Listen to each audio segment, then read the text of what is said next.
Once upon a time, there was a princess named Ella who lived in a beautiful castle. She was kind, generous and polite to everyone she met. She always said please and thank you, and she never interrupted anyone when they were speaking. One day, a prince from a neighboring kingdom came to visit her. His name was Leo, and he was handsome, brave and rich. But he was also very rude and arrogant. He never said please or thank you, and he always interrupted people when they were talking. When Ella met Leo, she greeted him with a smile and said, "Welcome to my castle, Prince Leo. I hope you enjoy your stay."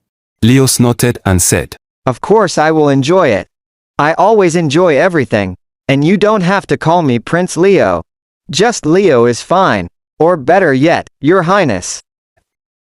Ella was shocked by his rudeness, but she decided to be polite anyway. She said, "As you wish, Your Highness. Would you like to see the gardens? They are very beautiful this time of year." Leo rolled his eyes and said, "Gardens? How boring. I'd rather see something more exciting. Like your treasury, or your dungeon." Ella felt hurt by his words, but she didn't show it.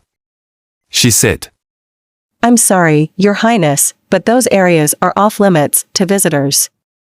Perhaps you would like to see the library instead? We have many books on history, science, and art." Leo yawned and said, "Books? How dull. I don't like reading. I'd rather do something more fun. Like hunting, or contest." Ella sighed and said, "I'm afraid we don't have any hunting or jousting grounds here. We prefer more peaceful activities. Perhaps you would like to join me for tea? We have some delicious cakes and cookies." Leo smirked and said, "Tea? How girly. I don't like tea. I'd rather drink something stronger. Like wine, or ale." Ella frowned and said, "I'm sorry, Your Highness, but we don't serve alcohol here. We believe it is bad for your health and manners. Perhaps you would like some water or juice instead?" Leo scoffed and said, "Water? Juice? How childish. I don't like water or juice.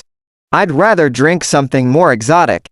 Like dragon's blood, or unicorn's milk." Ella gasped and said, "That's impossible, Your Highness. Those things don't exist. And even if they did, they would be very dangerous and cruel to drink." Leo laughed and said, "You're so naive, Princess Ella. You don't know anything about the world. You're too sheltered and spoiled in your castle. You need to get out more and have some fun." Ella felt angry by his insults, but she tried to stay calm. She said, "I'm not naive, Your Highness. I'm well educated and well traveled. And I'm not spoiled or sheltered. I'm grateful and humble for what I have." Leo sneered and said, "Sure you are, Princess Ella. You're just a boring goody two-shoes who doesn't know how to live a little. You're too polite and proper for your own good." Ella had enough of his rudeness. She decided to teach him a lesson. She said, "You're right, Your Highness.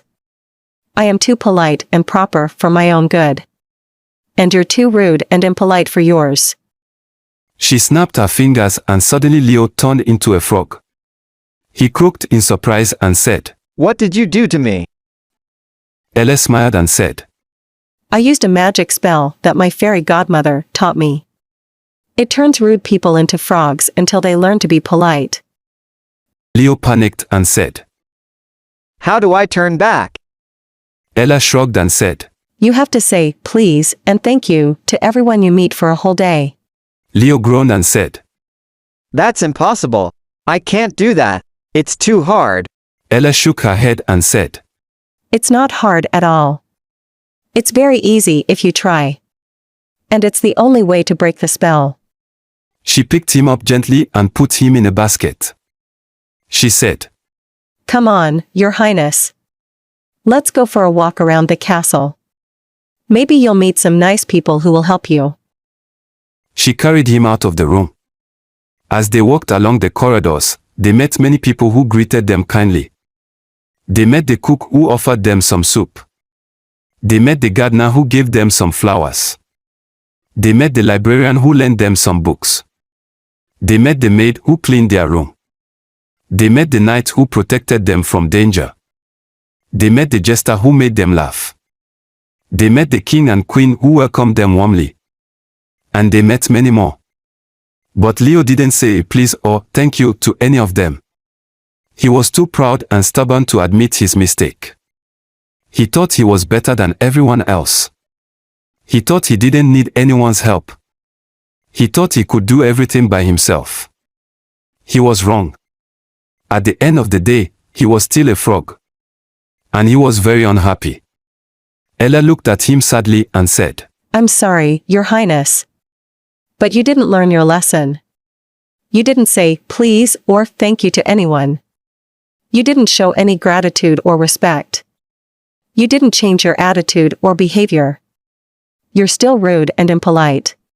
She put him back in the basket and said, Maybe tomorrow you'll do better. Maybe tomorrow you'll be nicer. Maybe tomorrow you'll be polite. She took him to her room and tucked him in for the night. She said, Good night, Your Highness. I hope you have sweet dreams. She kissed him on the cheek and turned off the light. She went to bed and fell asleep. The next morning, she woke up and looked at the basket. She was surprised to see that Leo was not a frog anymore. He was a human again. He was handsome, brave and rich as before. But he was also kind, generous and polite as never before. He smiled at her and said, Good morning, Princess Ella. Thank you for taking care of me. Thank you for being patient with me. Thank you for teaching me a valuable lesson. Ella smiled back and said, Good morning, Prince Leo. You're welcome. I'm glad you learned your lesson. I'm glad you changed your ways. I'm glad you're polite. They hugged each other and felt a warm feeling in their hearts. They realized they liked each other very much. They realized they had a lot in common. They realized they were perfect for each other.